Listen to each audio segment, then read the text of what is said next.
Hello అండి, welcome back to our cooking video. So ఏంటి ఈరోజు వండాను అనేసి అంటే పేరు నాకు తెలియదు, టేస్ట్ మాత్రం బ్రహ్మాండంగా ఉంది. నేను ఫీల్ అయ్యేది ఎంతవరకు అంటే చేసే వంట హెల్తీగా టేస్టీ చేసామా లేదా అని మాత్రమే చూస్తాను, పేరైతే చూడను. అయితే ఈరోజు నేను చేసేది దొండకాయ రెసిపీ.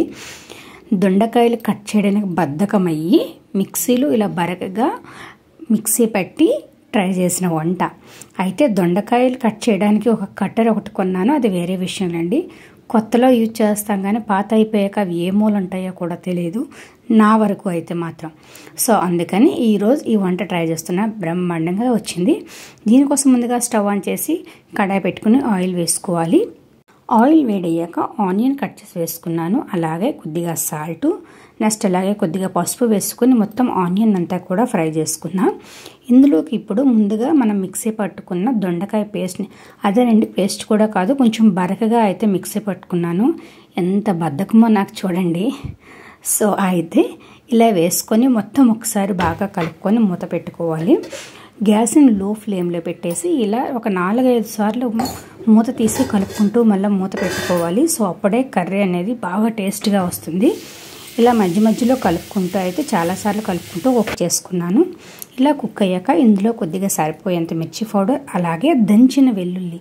నేను ఎక్కువగా దంచిన వెల్లుల్లి ఎందుకు వాడతాను అంటే వెల్లుల్లి ఫ్లేవర్ బాగా మనకు తెలుస్తుంది. నెక్స్ట్ అలాగే కొద్దిగా గరం మసాలా వేసుకున్నాను. సో గరం మసాలా వేసుకున్నాక ఇందులో ఇప్పుడు టమాటా ప్యూరీని కూడా వేస్తున్నాను. అదే టమాటాలను కూడా మిక్సీ పట్టుకున్నా మొత్తం అందులో వేస్తున్నా. అదే చెప్పాను కదండి, ఇది కర్రీనా పచ్చడా పేరు మీరే పెట్టేయండి ఏదో ఒకటి. సో టమాటా కూడా వేసేసి మొత్తం ఇంకొకసారి బాగా కలుపుకొని మళ్ళీ లో ఫ్లేమ్లో పెట్టి ఒక 10 to 15 minutes కుక్ చేసుకున్నట్టయితే మనకి దొండకాయ కర్రీ అంటే కర్రీ, పచ్చడి అంటే పచ్చడి, ఏదనుకుంటే అది రెడీ అవుతుంది. సో టేస్ట్ అయితే చాలా చాలా బ్రహ్మాండంగా ఉంది. ఇలా ఫైనల్గా అయితే ఇలా ఉందనమాట. చపాతీతో కూడా బాగుంటుందండి, నేను రెండిటితో కూడా తిన్నాను, టేస్ట్ అయితే చాలా బాగుంది. సో వీడియో నచ్చితే లైక్ అండ్ సబ్స్క్రైబ్. ఇలాంటి పిచ్చి పిచ్చి వంటలు నా ఛానల్లో చాలా వస్తుంటాయి, నచ్చితే సబ్స్క్రైబ్ చేయండి. ఏంటి పిచ్చి పిచ్చి వంటలు అన్నాను కదండి, మరి పిచ్చిగా కాదండి, పేర్లు మాత్రమే తెలియదు, టేస్ట్ మాత్రం చాలా బాగుంటుంది. సో ట్రై చేసి కామెంట్ చేయండి. Thank you.